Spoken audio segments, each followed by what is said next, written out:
And then you always have a class disconnect, and the place in which the class disconnect, or this class cuts in each community is very different. So you have a certain amount of upper class and lower classes in the African American community, which is, it cuts in a different place than the upper class and lower classes in the Haitian community. And in all the other communities, it cuts in a very different place. So the mix is fascinating, but the mix makes it very difficult to organize and do political work, to build a political organization. Okay. So you came in and you started working with, what, Power U and the Miami Workers Center, although they came somewhat later, from the early 90s, is that right? I guess I'm curious about some of the different organizations you started working with, and then how you separated out Impact Land as an organization. So the first real organization I worked in Miami was the Black Student Union at Florida International University, which had just spent a couple of years being inactive, and I helped start it back up at FIU South Campus. So we restarted Black Student Union there, and I was the president of the Black Student Union there for an entire year before moving over to North Campus. When I got there, I started working with a group called Marcus Universal, which the main event was celebrating the birthday of Marcus Garvey. And so we did that for a number of years. And then I moved into, and this is where I really started doing more on-the-ground political work, was with Brothers of the Same Mind, which was founded by Leroy Jones, the community activist, who also is now the head of Neighbors and Neighbors Association, which is a small business association, does wonderful, wonderful work, but also an incredible organizer, the best organizer I've ever seen, able to get meetings. We had meetings every week where there were 50 and 60 people in a small, hot, cramped room, and every week it'll be packed with that number of people. So I haven't seen anything like that since.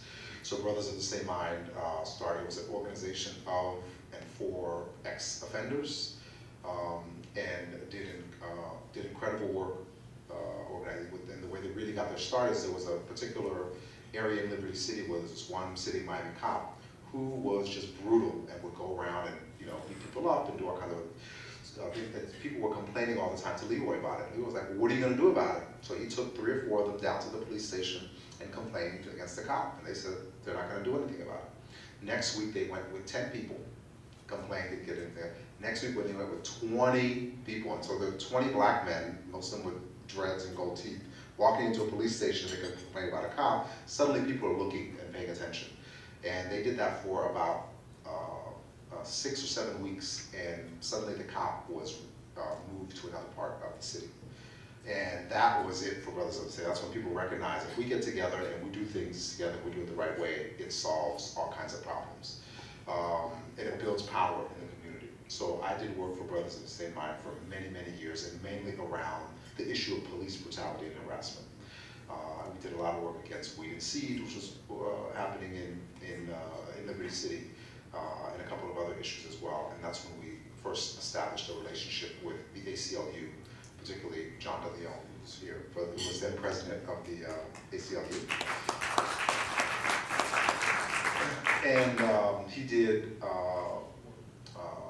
did, I think most of those who are involved in Brothers of the Same Mind think that John was mainly responsible for giving Brothers of the Same Mind some level of credibility, which we couldn't have gotten by just being a bunch of young black men getting together and having meetings. Even with large numbers. Even with large numbers. And so having John come in and give us legitimacy by saying the complaints that, so we would complain about how Weed and Seed was arresting large numbers of people and harassing people, and no one wanted to hear that. We couldn't get a story written about it. And John went back, did the research, came out with arrest forms, where people were arrested for just standing around. In one case, a guy was standing in front of his house talking to his brother-in-law, was arrested for that, for suspicious behavior of talking to your brother-in-law.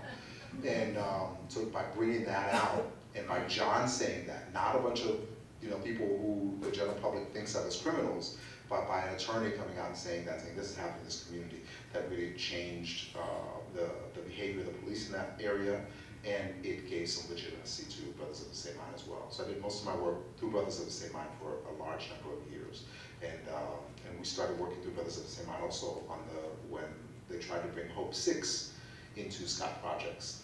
And that was also right towards the end of that. That's when the Miami Workers Center was founded. That's when Power U was founded. So that came a little bit afterwards. When did you first hear of the Pottinger decision, and can you explain the impact of that in terms of your own thinking and sensitivity and possibilities in terms of what you could do?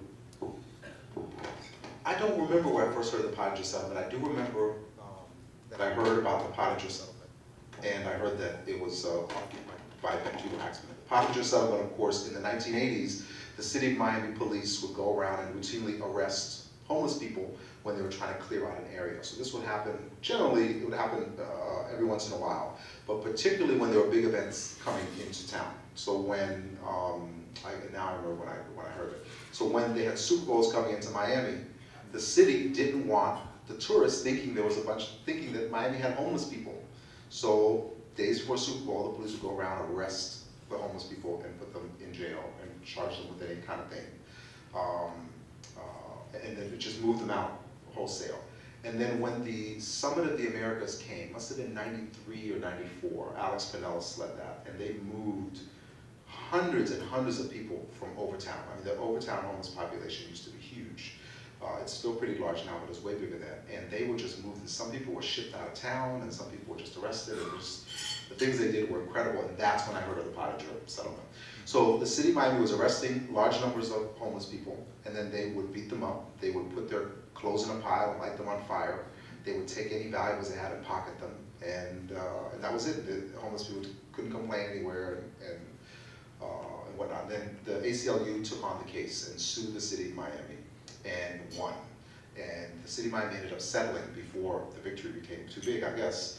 But in the settlement, what it said was that the city of Miami conceded that being homeless was not a crime. And therefore, if someone is homeless and in the city of Miami and on public land, then they cannot be arrested for engaging in what's called life-sustaining conduct, things that you need to do in order to stay alive. Eating, drinking, sleeping, responding to calls of nature was a term used.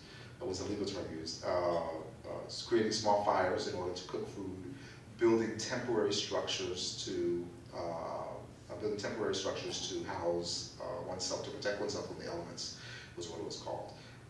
And so I just remember bits and pieces of that, and I remember that Benji Waxman was the one who argued that. But it stuck in my mind as something that was a significant victory. But I didn't think of it independently for quite some time. I'm risking you're saying something that could turn the media against us. I'm sorry? I'm risking you're saying something that could then turn the media against us. No.